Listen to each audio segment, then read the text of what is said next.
For instance, when you see a project like fuel subsidy removal and you don't have a substitution or alternative like stomach infrastructure or welfare package for the same people that you are coming up to. Welcome again today. It's another special moment for us to share on the program, The Economy Today. And so it's a beautiful one, and I believe you will enjoy every bit of it.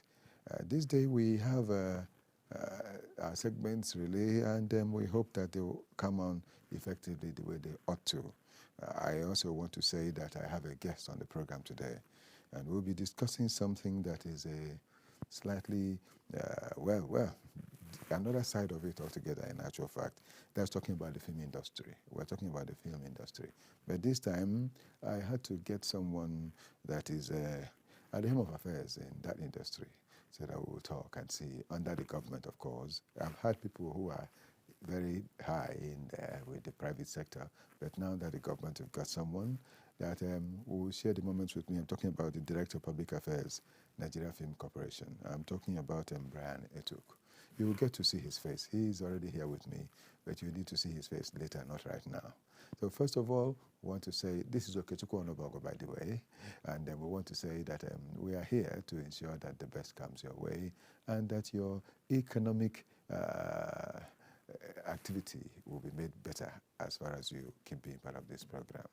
And right away, we have news from the business news, really. We have our business news, we have our news beat, and then we have the stock exchange. We'll talk a bit about it, and we have this discussion. Let's begin, first of all, from the business news. Road infrastructure ranked top among the priorities of the Delta State government, according to the 2026 budget presented to the State House of Assembly by Governor Sharif Oborevori. The sum of 450 billion naira was earmarked for the sector, almost half of the 1.165 trillion naira capital expenditure proposed for the fiscal year. The sectoral highlights of the 2026 budget estimates revealed that the 450 billion naira for road infrastructure would be for the funding of the Ministry of Works, Urban Highways, and Ministry of Works Rural Roads to accelerate strategic deployment of road projects across the state. Governor Oborevori explained that road infrastructure is a core developmental need that is always in demand, noting that a well-developed road infrastructure is a catalyst for economic growth. The federal government has unveiled a national agricultural traceability and environmental monitoring framework designed to shield Nigeria from losing more than $4 billion in annual export value under the European Union's new deforestation-free regulation. The initiative, launched by Abubakar Kyari, Minister of Agriculture and Food Security, includes the release of a white paper on Nigeria's EUDR compliance strategy and the signing of a landmark memorandum of understanding with the National Space Research and Development Agency, NASDAR, in Abuja. According to the minister, the move marked a new era where data, science, and trust will shape the competitiveness of agricultural economies, stressing that the EU will only recognize a single national traceability system, not fragmented state-level efforts. The minister further explained that the system ensures that our commodities are traceable, legally produced, and verifiably deforestation-free. I'm moving to the health sector. Cancer patients in Abuja have received a major lifeline after the NNPC Renaissance joint venture donated $300,000 to the National Hospital Abuja to sustain the maintenance of its advanced cancer treatment machine. The funding, announced at the Office of the Coordinating Minister of Health and Social Welfare, will support the continuous operation of the linear acceleration radiotherapy machine, one of the most sophisticated cancer treatment systems available in the country. A statement by the Chief Corporate Communications Officer of NNPC Limited, Andy Ode, said the contribution became necessary to prevent treatment disruptions caused by funding gaps in the machine's maintenance. Now speaking at the event, the Chief Upstream Investment Officer of NNPC Upstream Investment Management Services, Oluwaseyi Omotowa, revealed that the LINAC machine has already transformed cancer care at the hospital. The federal government has secured over $2 billion in new investments on the back of sweeping power sector reforms driven by the Electricity Act 2023. Adebayo Adelabu, Minister of Power, has revealed. Adelabu disclosed these at PwC's annual Power and Utilities Roundtable 2025 in Lagos, where he delivered the keynote address themed Nigeria's multi-tier electricity market, imperatives for successful evolution. He said the inflow of fresh investment reflects growing investor confidence in the federal government's current policy direction. According to him, Nigeria's power sector is undergoing a historic transition from a centralized monolithic market to a dynamic multi-tier system in which states can develop and regulate their own electricity markets. This decentralized structure, he noted, is already proving attractive to investors seeking clarity, competition, and transparency. Yes, and I believe you got something meaningful from that one. That's our news bit. From the business news. And so we'll start our discussion right now. I'm talking about the fact that I told you that I have a guest that is here seated with me, and not on a virtual note, but he's right here with me. And it's time to show you his face. I'm talking about Brian Etuk. Brian, it's a pleasure to have you here today. Thank you very much. I'm really happy and excited to be with you. Right. Brian, by the way, is the Director of Public Affairs at the Nigerian Film Corporation. And so that explains the topic for the day, the film industry. And then you see that one following it, the Undertapped Goldmine. The Undertapped Goldmine. And I want to say straight away to Brian, the Nigerian film industry, that's Nigerian Film Corporation rather, is purely a government agency or parastatal, whichever one you call it. And it's created to regulate the operations in the movie industry. So we want to find out, can it be said to be a revenue earner for the government? Or just there for the government? Thank you very much for that question. You see, we've had the opportunity to answer this question over and again. Okay. But let's just get straight to it. Of course, every country, that has recognized the creative industry, especially film, as a tool for international diplomacy and as well an economic commodity, has done everything possible to ensure that there is a particular agency of government that can midwife, policies that support the growth of that sector. And that is why, of course, the Nigerian Film Corporation was set up some years ago, and we've done well over the years, although we are looking for more. We want to evolve into, something better, because when it was established, of course, the film industry, even across the world, wasn't this buoyant. Yes. So, of course, some film corporations in some other countries have already transformed themselves into film commission, and we are hoping that very soon we should be one. Okay. So, in that aspect, of course, the film corporation was established to develop the industry, to galvanize efforts, harness potentials and all of that. So when you say revenue, we may not directly actually be doing, over-the-counter revenue services, but because of our activities, within the sector, we are right inside it, and we are trying to escalate, trying to ginger, trying to inspire so many activities within the sector. And once you are able to aggregate all of these efforts and outcomes and the successes, it translates into money. And of course, the government is earning some revenue. That is what it is. Okay. So, but if you just say, okay, what do we do? Of course, we do minimal charges. We offer some services, in the areas of film permits. Of course, we have the National Film Institute that we also train filmmakers, upcoming and emerging talent filmmakers, and then we also make sure that we offer some film commission services where necessary. So we have some minimal access or generational revenue directly, but indirectly. In fact, what we generate indirectly is even higher than what we generate directly. In actual fact, far much more than what you generate directly. Okay. Yeah, so that's what it is. Okay, but I want to ask, some time ago, is this fundamental that I'm thinking about? Some time ago, under the Goodluck Jonathan administration. There was a kind of introduction of some funding that was created for the movie world, film industry.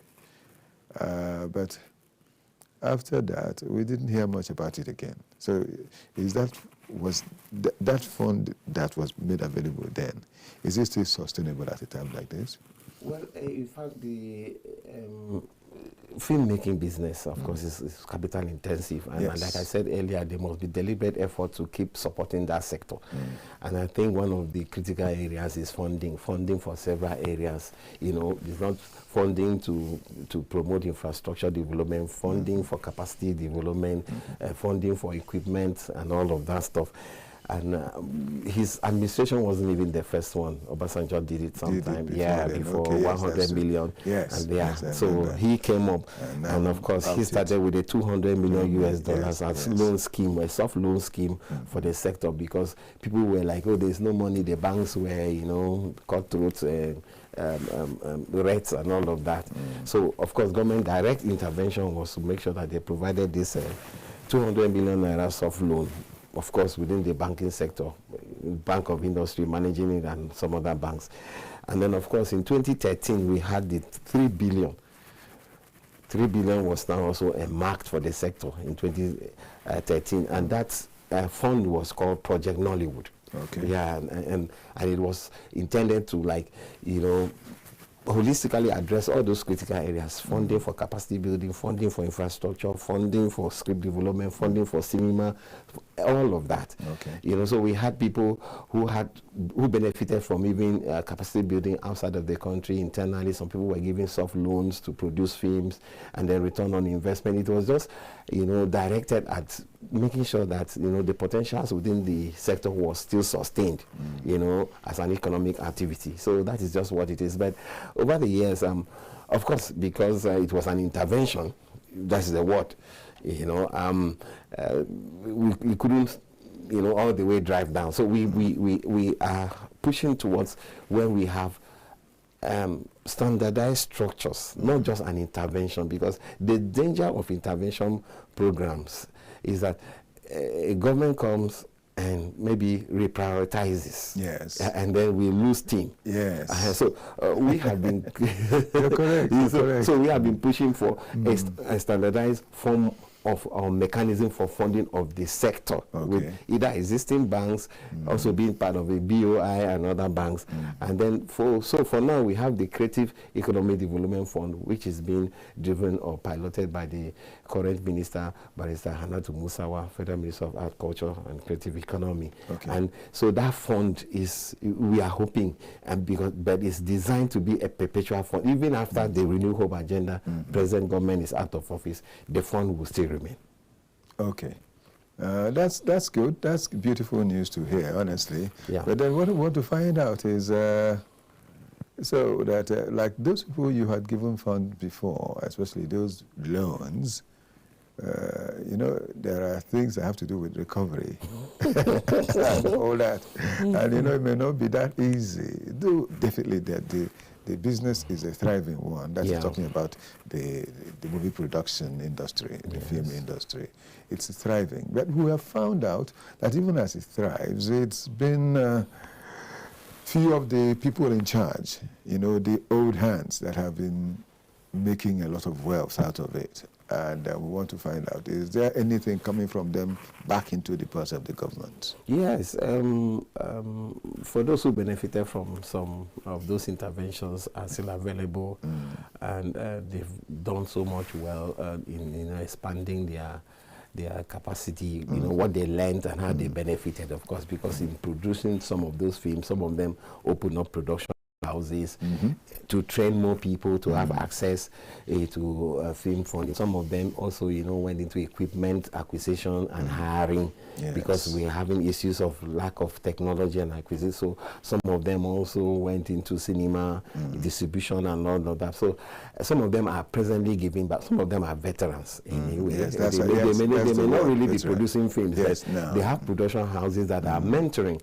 the new upcoming ones. And you know, the wealth of knowledge is actually still, you know, being utilized presently, and it's good. It's good for the sector, because you can't have a complete cut from veterans who have been there before, and emerging talents that we are trying to promote into becoming professionals. So there's this connect that we have. So there's a mentorship scheme within the, you know, within the industry, and you find young people trying to work with older ones, and then they connect, and so the thread is still there. It's not cut off. So that is what we are doing, and we really appreciate several of them who have, you know, those who have passed and those who are living legends who are contributing to the sector growth.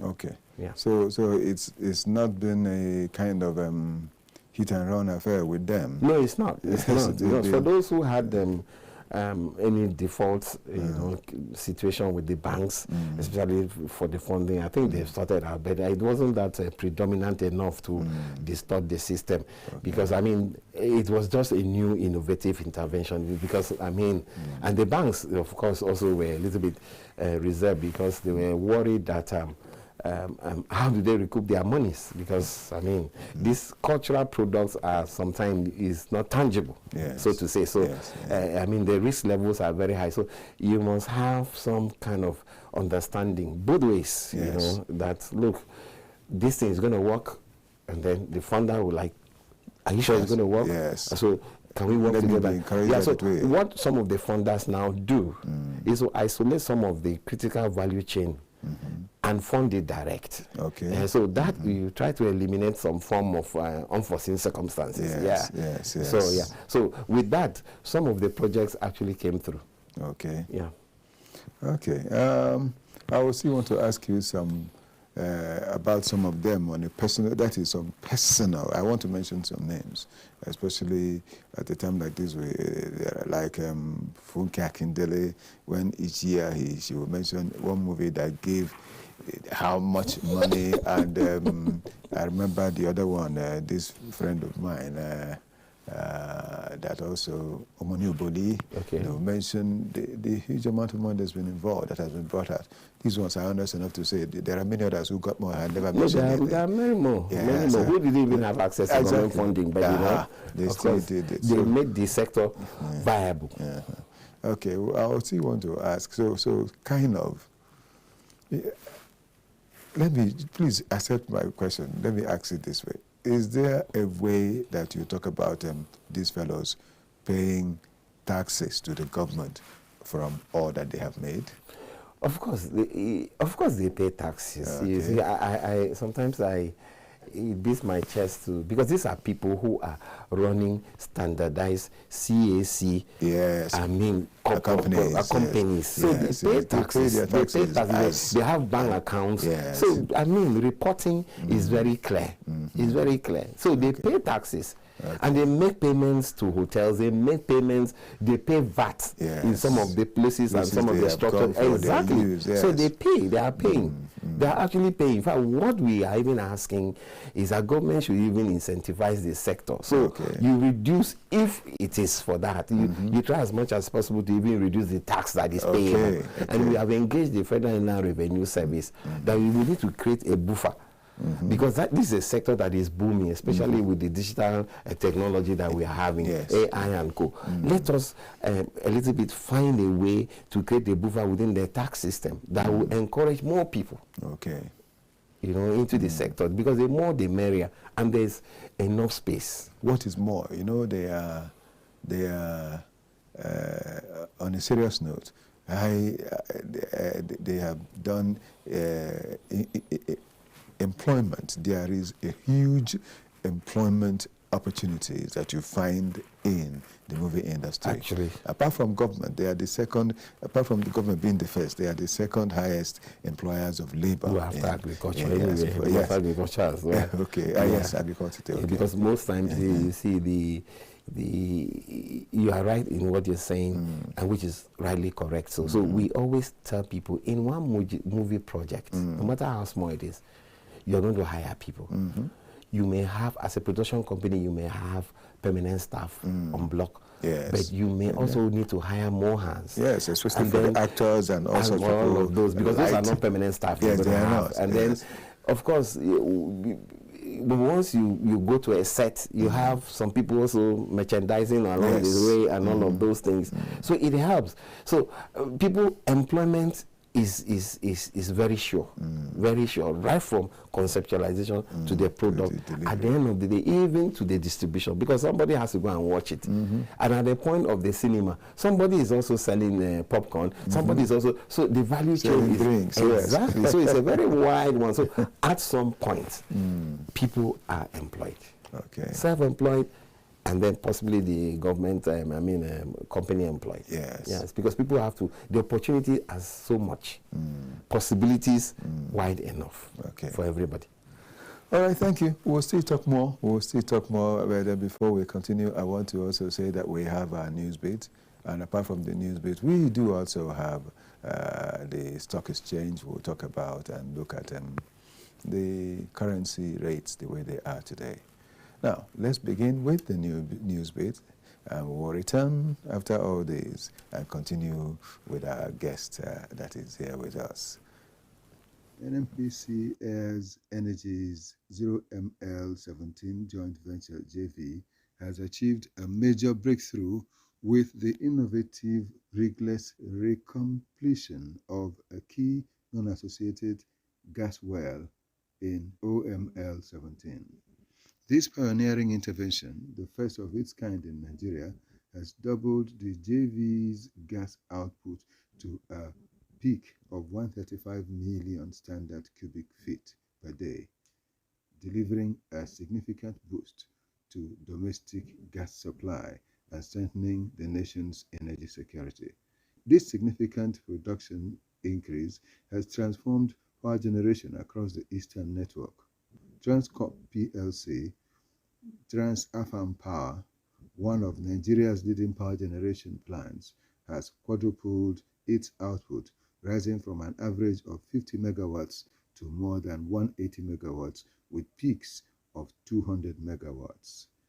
Other power plants also supplied by the network, including First Independent Power Limited, FIPL, and Geometric Power, have also recorded more stable operations and higher generation.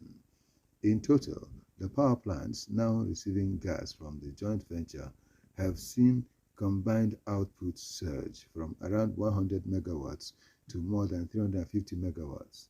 This increased power generation provides enough energy to power hundreds of thousands of homes and businesses, reducing blackouts, supporting hospitals and schools, and keeping factories, small enterprises, and critical infrastructure running. Nigeria's PMI hits 56.4 in November, marking 12 months expansion. Nigeria's private sector continued its upward trajectory in November 2025 as the Composite Purchasing Managers Index PMI climbed to 56.4 index points, up to 55.4 in October. This rise signals a stronger and broad-based expansion in aggregate economic activity, reinforcing the country's steady economic rebound throughout the year. According to the latest PMI report released by the Central Bank of Nigeria, November's figures represent the 12th consecutive month of expansion, with all indicators surpassing earlier 2025 performance levels. The key sub-indices showed significant improvement. 0.1 points, new orders index 56.7 points, employment. Thank you so much. We are still here doing this. This time we'll look into what we have from the Nigerian Stock Exchange and the way it happened yesterday, and we'll find out. Though I must say that it has come on the positive this time. It bounced back from what had happened the previous day. And so yesterday we had something beautiful. Looking at the Nigerian Stock Exchange, the All Shares Index. The All Shares Index, we have 143.239.23 at 12%, while the value traded in Naira was 13.5 billion. 13.5 billion naira. While that was on, they had the volume of trade was 324 million. The market capital was also in naira at 91.10 trillion. 91.10 trillion. That's what we found for yesterday at the stock exchange, which is an improvement on what had happened the previous day. At least you can see it was a 0.12% improvement. Okay, then we also have to let you know about some of them that happen to be the top gainers. We have top gainers for today. Incidentally, let's just look at that, the top gainers. And looking at the top gainers, Link Assure, that is Link Assurance. Link Assure has put in 17 kobo, that is 0.17 naira. And the percentage improvement was 10%. Ikeja Hotel also had 2 naira 50 kobo, and that is went for 2 naira 50 kobo per share, and that's the gain, and 10% gain. Land Africa also came up with 52 kobo, that is 0.52 naira, and they had 9.96%, while Unicell also had 4 naira 95 kobo, talking about that. We have Union Daikon also coming up the way it did. But all the same, from what we're looking at, we can say that looking at the top active traders, we have had UBA bringing in 1 billion. We had GTCO bringing in 2.2 billion, and Fidelity Bank bringing 615.1 million naira into the trade. This was what was traded, and that's the way it was there, looking at all of them. Quite a pity I'm not giving you the top decliners today, bear with me. But then we also want to move over to the oil industry. Do we have oil industry? If we do, we can talk about it immediately. The WTI crude, that is West Texas Intermediate crude, happens to be at $59 per barrel. There is an improvement on 0.43, that is 43 cents, and 0.73% increase. While for Brent crude, it was $63.56 per barrel, and that's an increase of 0.22, that is 22 cents, and a percentage of 0.35 in the increase. Melbourne crude, still on the way it has gone down and remained for a while, is 64 cents, $64.58 per barrel, a loss of 71 cents, and 1.09% negative. But the Bonnie Light, 78.62, as we always say about Bonnie Light, we just look at it the way it is and we go on to $78 per barrel, and $2.30 in the negative, and 2.84% as it's gone on. Oh, well, that is just where we want to let it be at this point in time. But we'll take a break, a slight break, and we'll return in a moment. So I didn't hear her directly, but it was in news that the president's wife made a speech that Nigeria should not be afraid that they are not coming to loot Nigeria because they are already having money. They are billionaires or trillionaires. So people were depending on that speech. Okay, if you come up, at least if you're a rich man, and you come to manage a team, you make your influence affect the people so that they will not have hope. So right now, apart from God, sir, the trend that is if we had a better structure, I thought I had some kind of stuff in mind to say geopolitical zones. And we had a plan that every geopolitical zone must have a power station, for example. That means we have a minimum of 6 strong power stations. Yes. It's very important that we embrace these investors. I think what they want to do now is to be able to make them understand that, look, going forward, it's no longer going to be business as usual. Yeah. Whatever that may be happening in the past, we want to now be able to put a system in place that will checkmate, correct the ills of the past, give us a new pedestal from which to stand and operate going forward. Officially, what we get in the country, 79% is from crude, foreign exchange, 11% is from oil, from gas, natural gas. Between the two of them is 90%. Yeah, thank you so much. Welcome back, really. We've seen some of these things, as I've mentioned before we went into the other segments and the brief break. We talked about the fact that there are some of our people who have done well in the industry and who have produced or are still producing, and they are making the fund and paying their taxes. So they're also making good incursion, if you like, into the economy, making good contributions to the economy. And so as a result, it should be wise for this industry to encourage the younger ones. Now I want to ask, is there anything your office is doing to encourage these younger ones to grow up effectively, apart from the fact that you've mentioned the fact that there is a training that's going on, but so as to ensure that they are not stifled in the industry?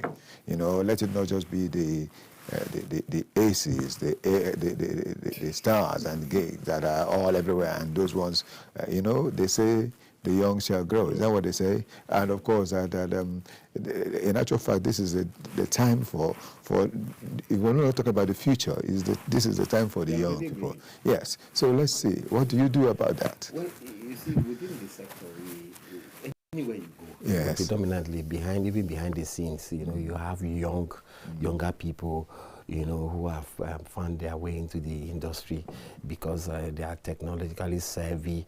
Technology has taken over the entire space, yes, driving everything. So you see younger people, who are enthusiastic in trying to test their skills and all of that. And so what we do, of course, apart from the school that we run, the National Film Institute, all the way to master's degree level in film, we also try as much as possible to create some soft programs. We have the program, shoots as in SHOOT, yes, program where we try also give opportunities for young Nigerians to come, to hone their skills and all of that. We have also those who possibly have read other degrees, in the universities or higher institutions, who now want to have seen the opportunities within the sector and want to take some crash programs, because so we run some certificate programs for them. And of course, within all of this, we make them understand that, look, the idea is to be self-employed. First, you must create, because, you have avenues for content distribution, soft content distribution, which is fetching people money. So within the sector, we try to make sure that they come up with some kind of entrepreneurial skills, entrepreneurial drive. Enterprises, how do they set up some mini enterprises to drive, because you cannot do these things anyhow. And so we also try to let them know that, look, it's better to have a group of people, come together, because once you are together, you can move faster. It's not even when you are alone. Yes. In the sector, so once you have a group of people who are specialists in documentary films, you have those who are in historical films, you have those who are in feature films and short films and all of that. So within the sector, again, we have also encouraged, and we have access. We access them to co-production opportunities, festival opportunities, international festival opportunities, students, emerging talent, cohort, boot camps around the place. Yes. All of these things, we do that, and we certify some of those places to make sure that the youths especially are in the right places, learning these skills to better themselves. And I tell you the truth, if you go on the social media, for positive reasons, you will see what the youths are doing there. They are creating content, trying to create monetized contents that are putting monies in their pockets. And so we are trying to also transit them. I'm not trying to say they are bad people, but we are trying to engage them within the sector. And that is why we had to now come under is now an economy. It's not just an industry. It is an economy. Yes, it should be. It's an economy because it's an economy, a wider space. Yes. And within the film, like I told you, so many traits. If we had to really line them or list them, there are too many. You have the costume. Yes. People must be. You have the fashion people. Yes. You have the tech people. Yes, we have, the camera fellows. Exactly. Completely. You have the production people. Yes. The As you artists, mentioned, the makeup, the carpenters. yes. They are constructing the sets. Yes, They are knocking them down. yes, stage managers and all of them. So put there's together. skills. Lighting. The lights, a lot the of skills. A So lot of work. a lot of skills. A lot of skills. Not to forget sounds, Of course. which is a full word of its own. Of course. Sound and music. How to make music, yes. we what people listen to or watch now, people should have value for their money. Yes. And I've said, and I keep saying, if you produce something that is good, people will pay for it. Yes. No matter what it is, people must pay. Yes. But if you are not producing well, I'm sorry, people might not. So that is what it is. So the economic value is so high that within the GDP space, Yes. we have found our niche, and we are trying to make sure that we increase our contribution. Okay, that's Yes. good. Yeah. Let me ask also, you talked about those who are technology savvy and all that, and because they are the ones that will carry this thing ahead, and you're doing something for that, to that effect. But what I want to find out is, distribution of these products is a very important thing. And I want to find out, especially on the international market, the international film market, we do distribution. That is to say, to let them all over the world know what we have in Nigeria, what we've got and all that. And even locally. But at the end of the day, there is huge funding, there is huge money that come from this distribution thing. I don't know if the Nigerian film industry has decided to wade into this to make sure that these proceeds, if they've not done, they will start now, will come in effectively so that Nigeria can benefit well from that. And of course, including the introduction of film festivals and so on and so forth. So let's talk about that. Well, thank you very much. We've always said something. If you produce, no matter what it is, and you cannot sell or distribute, then it ends up in your warehouse. Yes. So, if production must meet equitably distribution patterns, yes. so that consumption, is sustained. And then, of course, since it's a residual consumption, people will still be looking out for more. If you watch a film once, twice, you get, you've understood the film and all of that. You may not want to watch it again, so you will be eager to watch more. So obviously, distribution is very key. Distribution and exhibition is very key. And within the local system, we have the cinema houses. The local cinema houses who are partnering with producers to make sure that, look, we have the exhibition platform. You produce, bring, we exhibit, we share the revenue. Okay. There's nothing wrong about that. Yes, of course. So we are now beginning to see the preponderance of cinemas across the nation. You see government and private individuals. It may not be so much a big building, but you have a small space. Footfalls matter. Yes. If you have a place that is filled up, a 150-seater cinema or a screening room that is always filled up 5 times a day, you have all that you need. Exactly. That's money. Yes, so we are encouraging people to go into that, and it's happening in so many places across. Some of these viewing centers that we used to see, that they used to watch internet, are gradually be transformed into cinemas. And people are going to those coming on to exactly. Yeah, good. Within the space of between one football match and the other one, they slot in another movie. And people will get entertained. Exactly. To wait for the next one. Reduce tension. Exactly. so people are exploring that. Of course, we have also tried to also identify local and international film markets where, of course, the business of film takes place. People are buying content, people are selling content, and people are funding content. And so it's very important that we know that. So what we've done within the local setting is to make sure that we encourage such films happening. That's why you see some film markets around the place. Of course, we also make sure that as the chief negotiator of co-production with other film communities across the world, we try as much as possible to to also access and engage digital platforms. Yes. Yeah, global digital platforms, which of course are very competitive. But we are also speaking to Nigerians who have the capacity and have the wherewithal to work with our techs to develop easy access to digital distribution platform within the country. We feel that remotely, people don't need to also move to the cinemas, but they can also keep watching. It's a balanced thing, because if I don't have the time to go to the cinema, that shouldn't deny me access to have it. Exactly. So I can consume it on the digital platform. So we are also talking to, outside of the Netflix, Amazon, and other people. We are hoping that, some of the people we have spoken to, and then the investors, because you don't really need to be in the film industry. If you have the money and you can invest and improve that sector, it's open for that. Of course, film festivals also is where it happens, because that is where you also distribute, exhibit your films, and of course networking takes place, handshakes take place, reward system, recognitions, everything, because if you beat my chest that I've done well and the film is doing well in the cinemas and the film festivals, it is most likely that I will do more. It is most likely that I will do more. And then of course, strategic partnership. What we have also said is that distribution also thrives on partnership. If a film is shot in Kano and part of it is shot in Lagos, you are most likely to have a shared audience. You have audience, it appeals to people from Kano, it appeals to people from Lagos. So we have tried to make sure that we have co-production arrangements for filmmakers, domestic and offshore, because it helps in distribution of films. It does help. Yes, it does, because I remember, let me go off a bit to mention this, that a Nigerian musician released his song and it was going on.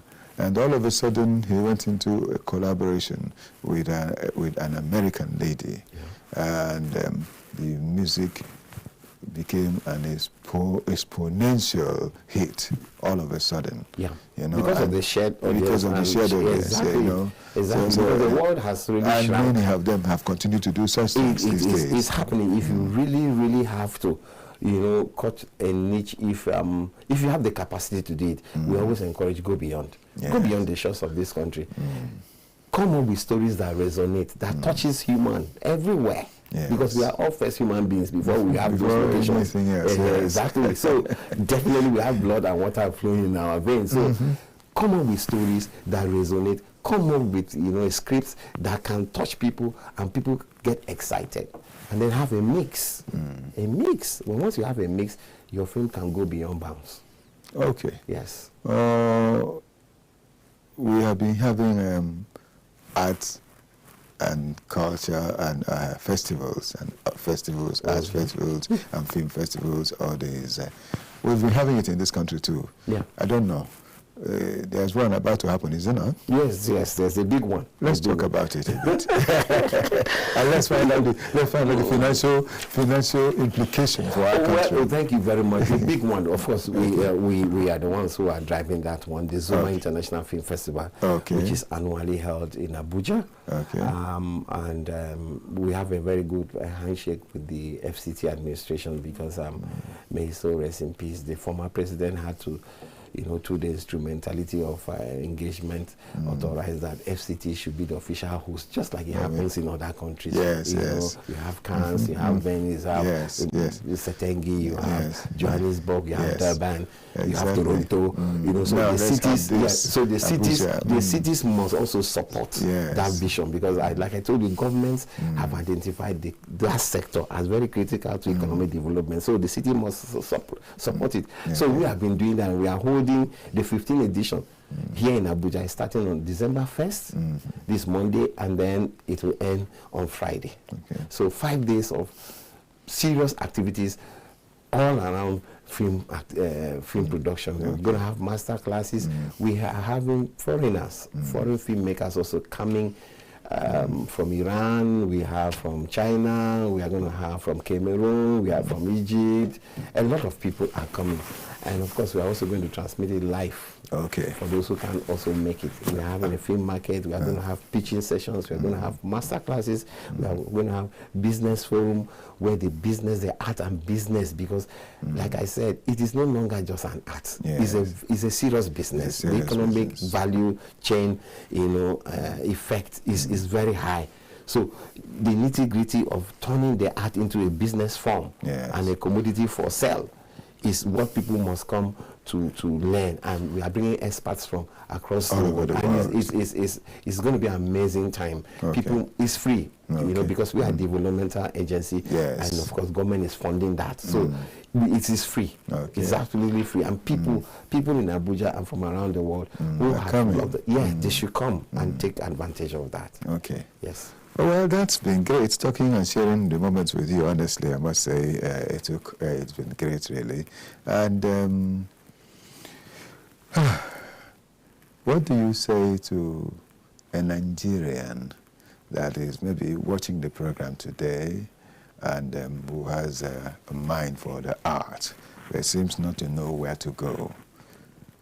Is there anything you can tell such a person about the victories that can be attained via going through the film schools and training schools and all that? Let's just round up thank you very much. Of course, we are established to develop this sector, and we are doing that frontally. Okay. We are trying to also evolve and make sure that we are in tune with global best practice. First, we have the school. We have other training empowerment opportunities. Of course, we also offer a handshake with members of the National Assembly who are into youth empowerment schemes. So we also have the festival platform, especially the masterclass platform, and then we have the NFI in Jos. And then of course we are trying to open up some hubs. That's the National Film Institute. And then we are operating 6 zonal offices across the country, and we are partnering with some organizations to make sure that those zonal offices do not just lie fallow. We want to, in fact, they have been designated centers for excellence and revenue generation. I mean, if we are developing excellence in skills and capacity building, we should be able to generate minimal revenue from those areas, for the government and they themselves. So it's a more broader scheme that we are passionate about, and we are pursuing it. Okay. I want to say thank you so much for being here with us today. And it's been a pleasure sharing it with you, and we hope that you carry us along in all the things that happen. No, absolutely. Because KAFTAN TV is a partner. I'm very thrilled. I have friends in the house, and I know that the station is doing wonderfully well. It's one of the stations to watch. Oh, thank you so much. Well, dear viewer, that has been our discussion on the film industry, the Undertapped Goldmine, which from what we have discussed today, you would have seen that there are efforts to ensure that this mine is effectively tapped, no longer remaining undertapped. And I had done the talking with Brian. Brian, of course, is Brian Etuk, of course, is the director Public Affairs at the Nigerian Film Corporation. If you did enjoy it, keep staying with us because we still have a whole lot to share with you. First, let me say again, thank you for being here, Brian. Thank you very much for having me. Do come again because we'll still bring you again. Don't forget that. No, I will not forget. I will not forget. I really appreciate what you people are doing. It's marvelous. Thank you so much. And you, dear viewer, thank you for being there, because without you, I wonder what we would have been doing. Thank you, because when we look at the fact that we check our platforms and we see that you watched, it gives us encouragement. Just as we have done this, it was streamed live, and you can still always watch it on the YouTube and Facebook and all these other channels. Please, all at KAFTAN TV, you'll see us there. Thank you. Please keep being part of it. Let me say thanks to Bright Chukwebue. Let me also say thanks to Victor Adeyeye as well as Victor Chizea. And not forgetting that there is there are some other people with whom we have worked together. There are many of us. We've had Sam Omaji here. We've also had Ephraim. And all of us together have worked to ensure that the best came your way. We'll still bring more as we keep going on.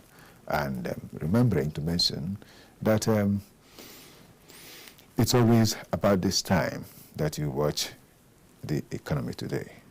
On behalf of all of them, and my assistant, talking about Abraham, and this is Okechukwu Onubogo. And the Abraham I mentioned is not just, that's the surname of the fellow anyway, and so we're working to ensure that the best will come your way. Esther Abraham is my assistant. Okechukwu Onubogo here. I'm not forgetting to say, of course, that there's been Ruben Okala being part of this. This is Okechukwu Onubogo one more time. What do I say? May the best happen to us all the time.